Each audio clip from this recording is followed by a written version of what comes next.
Rosa Peligrosa here on a Cactuslandia Friday, the 24th of July, 2020.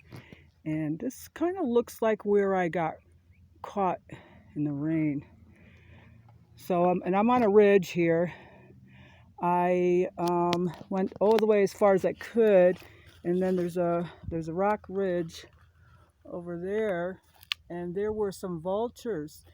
And they heard me coming and I scared them off. So I got a really up-close view of the vultures taking off with their light-colored wingtips. Very beautiful.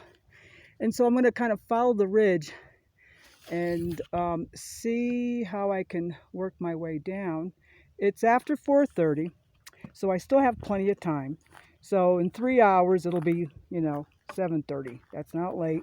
Doesn't really get dark until after 8:30, so I've got plenty of time to go scooting around and to see where I can go to go down. Now, because it's dry, I'll have a little bit more freedom of movement than I did last time, but I'm not going to try anything that's beyond my climbing abilities, so playing it safe here. But look how lush this land is. Holy smokes. Yeah, I love it. I feel like this is where I'm meant to be for some reason. I've had dreams and dreams and dreams so many times of mountains, climbing mountains, being in the mountains. It's funny, I once had a dream where, this is before I took that 7-week motorcycle trip in '99, but I had a dream that I went into the mountains. Now look at this stick. This is a flower stalk. Ooh, this flower stalk is quite large. Look at that flower stalk up against the sun here. Those flower stalks make good climbing sticks. But anyway, yeah, so I had a dream of going into the mountains, and I was going into the mountains with a red motorcycle, and then when I got into the mountains, it was snow. The motorcycle became small enough where I can pick it up in my arm and take it with me. It was really funny, and there was snow. Yeah, that year I was going to buy, 1999, I was going to buy a black touring motorcycle, Honda ST 1100, but I ended up, for some reason, it just didn't hit me once I went on a test ride with the salesman, but it just didn't hit me. So I didn't end up buying that bike. I sat on a VFR 800, 1999, brand new, and I said, oh my God, this is the bike.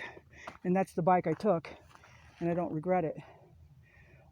It did miss some points on the comfort side when it came to touring, but I made some adjustments on the handlebars. Well, I didn't do it. I paid somebody to do it. Had some adjustments on the handlebars, but Healy bars, lift them up, and also touring tires and a higher windscreen, and it worked out very well.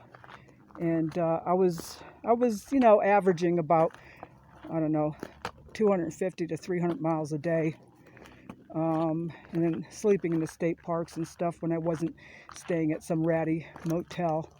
And then I had a chance to stay in somebody's property up in New York, but I went out west and went to New Mexico, and then I angled back, and then I went up to Ohio, crossed the Erie, the Lake Erie, went on a ferry, and then stayed on Kelly's Island, in a little bed and breakfast right after they had their island festival. So there was plenty of space, and I got a good price at the time because of the fact that all the customers are gone. Now here's another barrel cactus. I keep finding these barrel cactus everywhere. Isn't that cool? Just amazing. And it's real big. I mean, my hand is dwarfed by it, okay? I'm not going to do another hand to cactus video demonstration. Got plenty of that going on. But yeah. Oh, quite amazing. Yes, I'm exactly where I need to be. When I'm up in the hills, I don't feel lonely at all. That's the weird thing. When I go back to my room or when I go walking around town, I have this feeling of loneliness. It's really strange. But when I come up here, I'm not alone. I don't feel alone.